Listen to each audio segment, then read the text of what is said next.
Welcome back, everybody. I'm standing in front of the Miata, and the reason I'm doing this is I want to show you something. So right now I'm going to be pulling up the emergency brake here. So we'll give this a few clicks. Okay, it's all the way up, and then we've got the gear shift in neutral, and let's see what happens when we give it a push. Oops, what's going on with this? Yeah, so the parking brake or the emergency brake is not holding. This can be a common issue on Miatas because of the special adjustment procedure that a lot of mechanics or homeowner, home people doing brake jobs in the garage don't understand or know about, and so it can kind of mess up the system. But there are some other things to consider as well. So today we're going to be looking at the entire parking brake or emergency brake system, and where are the points of adjustments and what to look out for so you don't have this problem. Let's get started.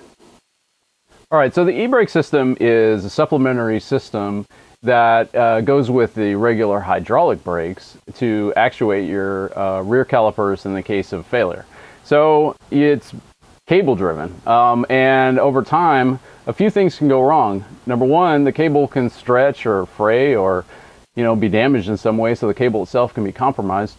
Or you can have a problem at this end with how it's adjusted. It can loosen over time. Or you can have a problem at the back end, at the caliper, where that connection point can become messed up.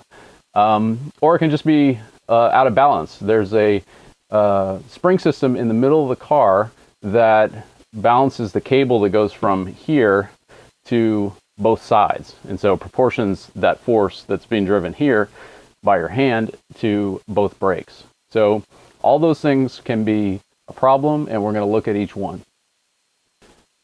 All right, so before you do anything, and I like to start with this because it's really the easiest, you just have to open the car door, is to check out your handle itself. Now underneath here I've got a leather shift boot on here, and we're going to get to that, but the first thing you want to inspect is how much adjustment or how much pull is on this e-brake. And so the normal thing should be about 7 to 9 clicks as you pull it up, and then it should stop. If your handle is going all the way straight up or something like that, then something is definitely misadjusted, and the problem may exist at this end of the system. So let's see, 1, 2, 3, 4, 5, 6, 7, and I can't quite really get an 8 out of it. So 7 exactly, that's working pretty well. But let's take this apart and see where the actual adjustment mechanism is. All right, so working with just a number 2 screwdriver, we're gonna work our shift boot off, and that's gonna expose the clamshell here. And so to get access to these screws, you may need to take off the center console on your car, which involves taking out a screw here on this side, and then about 2 or 3 screws on this side, and a couple in the actual compartment that's over here. This will slide out over the trunk release and the fuel door release, and then it'll just pull straight off. Now you can see more clearly where the attachment points are. Like I said, there are 2 screws up front on either side, 1 right here, 2 right there. You can also pull off this piece of carpeting if you have it, and then you can access the screw that is in the side here facing the driver. And this little clamshell kind of clips together, so you just want to release that carefully. And we have this coming off on either side. That. All right, if this is still up, to make the console removal easier, then you want to lower it down all the way, make sure it's down. And looking in this side, you can see the little, you'll be able to see the little adjustment sleeve, and basically that's right there. You would stick a flathead screwdriver into that little slot, and what this does is, if you look at this side, it is a little threaded sleeve which adjusts the bolt or the end of the cable, and it makes the cable tighter or looser as you rotate it. So what you want to do is, with it down all the way, give it a turn or two and let it, and then try it again to see if you're at 7 to 9 clicks. Other things to note while we're in here is to inspect this area for any kind of corrosion. So if we look down in here, we see that also the thread, the cable is covered by its sheath. Way down in here, that's the sheathing material that's inside the cable. So it works a lot like the cables on a bike or something with handbrakes. And then this is the end of the threaded bolt that goes into this sleeve. And we just want to make sure that that's okay. We also want to make sure that this line, which is the brake light line, when this is pulled, that the brake light is actually coming on the dash, and that it's not pinched or anything like that, and that this covering material is still there. If not, you may want to use some electrical tape or something like that to clean it up. And then down here is the actual switch, which if you're having a failure with the dashboard light, it might be the switch, and you can just simply test this by applying some power to it and watching the light turn on. But yeah, once the key is on, you should get the brake, the emergency brake light to come on.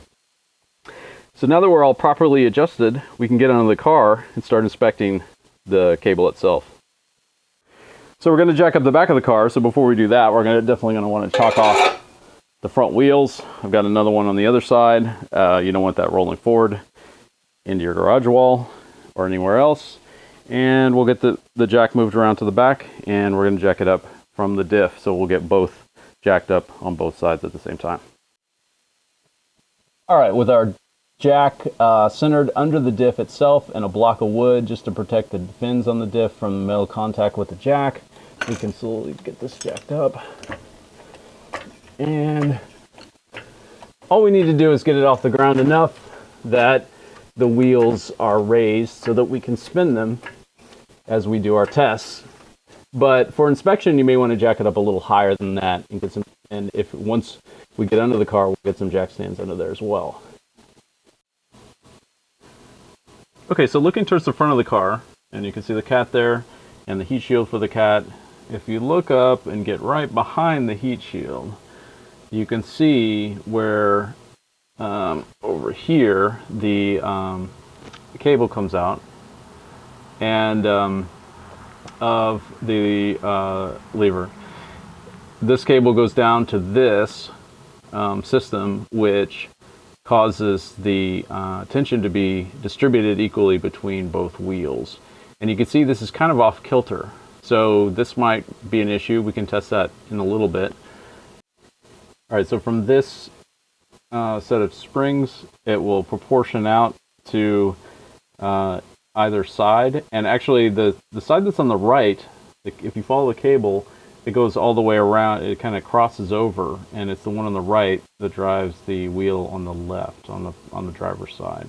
So if you follow that around, you'll actually see this come out here, and it comes down, and then it ends up here at the caliper.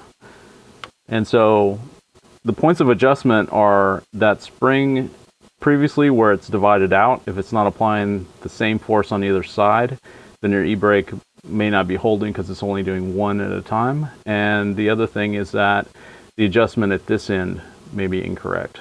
And one of the things that we can do is we can adjust this nut right there. But usually that doesn't really need to be touched. What matters is the braking force, and we'll see how that how we can adjust that in just a second. All right, so let's take a look at how this works when you're pulling the lever. It's now fully disengaged, and I'm going to pull the lever slowly. And now that's fully engaged. Now I'll release it. Fully released.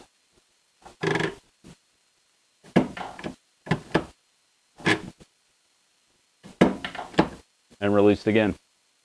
All right, so I've removed the wheel, and just to get kind of better view of this, if you do that, you can kind of get to everything from behind the wheel. If you don't mind like kind of working around it, it is easy to just pop off the wheel. But if you do that, put the lugs back on so that it holds the rotor in place and doesn't wiggle, because as this, you're going to be calibrating this in a very precise way, and so you don't want this to be rattling all over the place as you do that. But let's take a look at how this mechanism works. Now, what I've done is I've pushed back the boot a little bit so you can see kind of how all this connects together.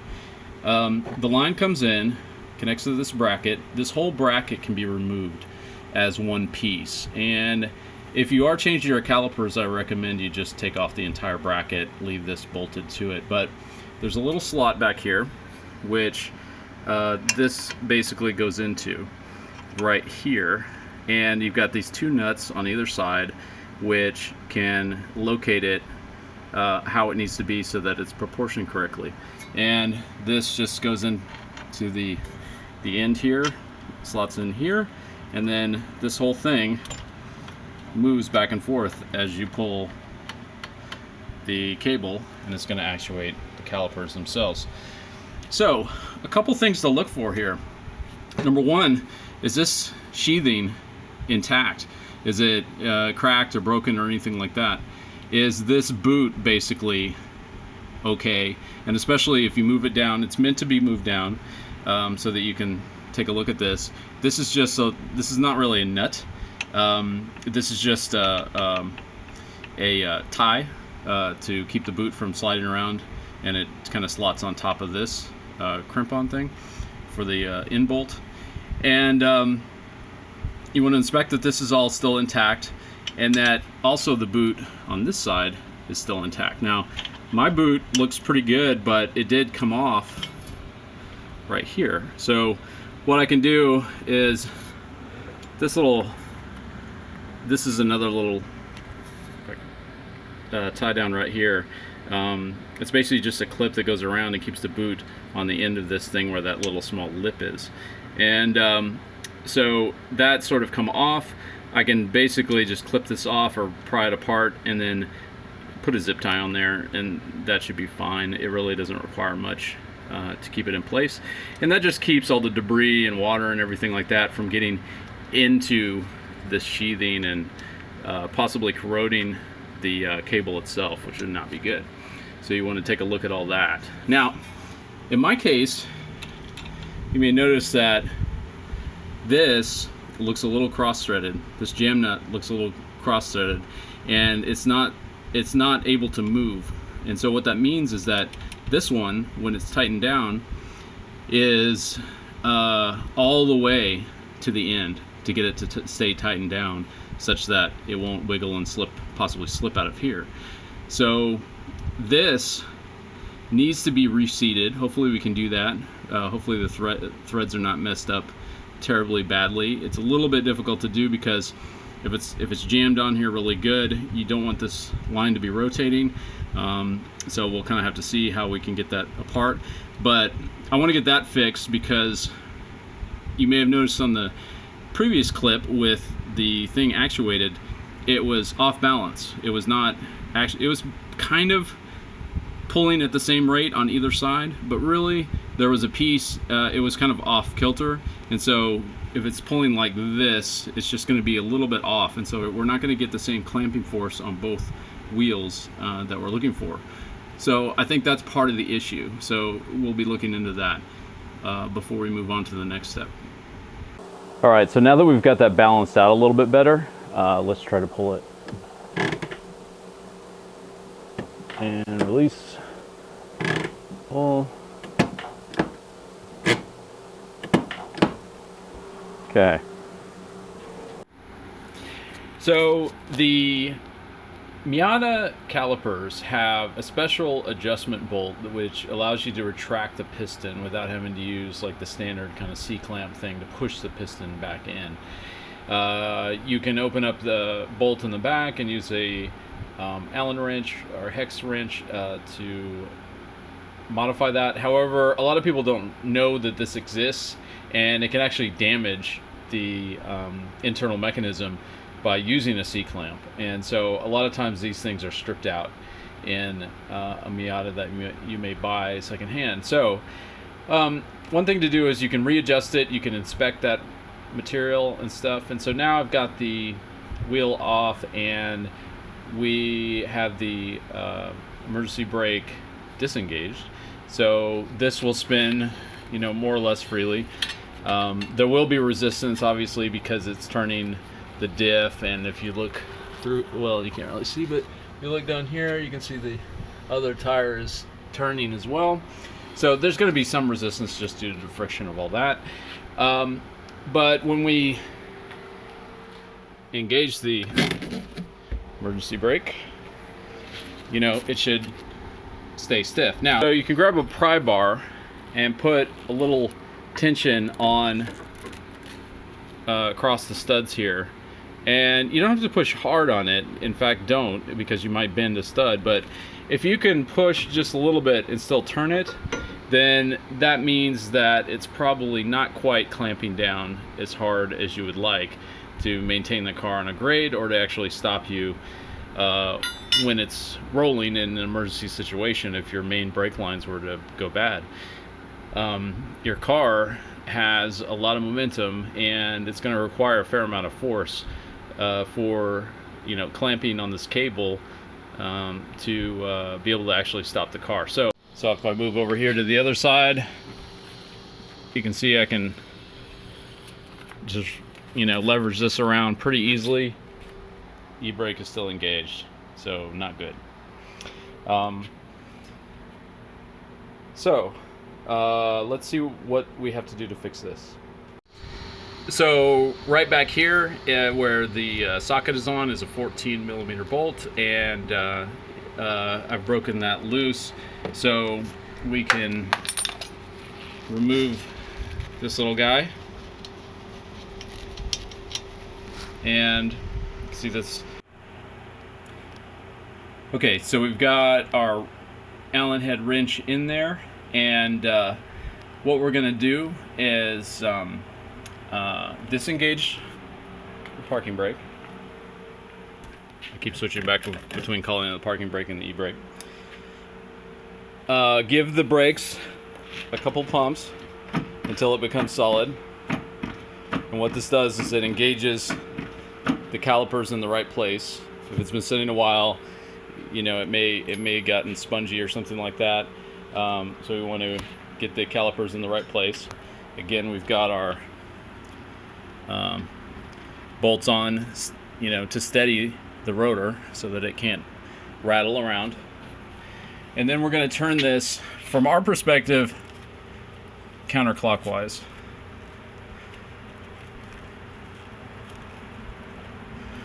And we're going to turn it until it seats. And at that point, it shouldn't be able to move. Now, again, the parking brake is disengaged. So we're turning it until it can't move. Double check this with pry bar. And it's pretty solid. Maybe a little bit more. Okay.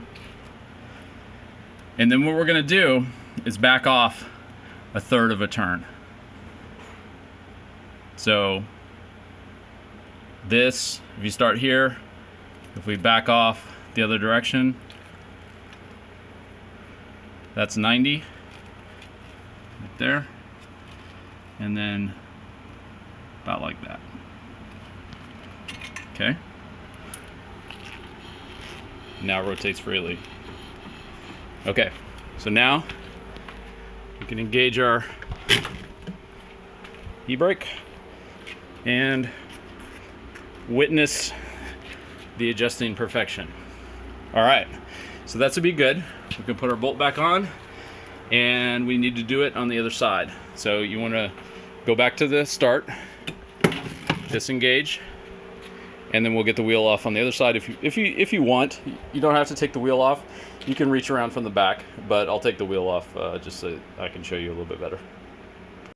this is what it looks like on the inside. So facing towards you, and the wheel is here.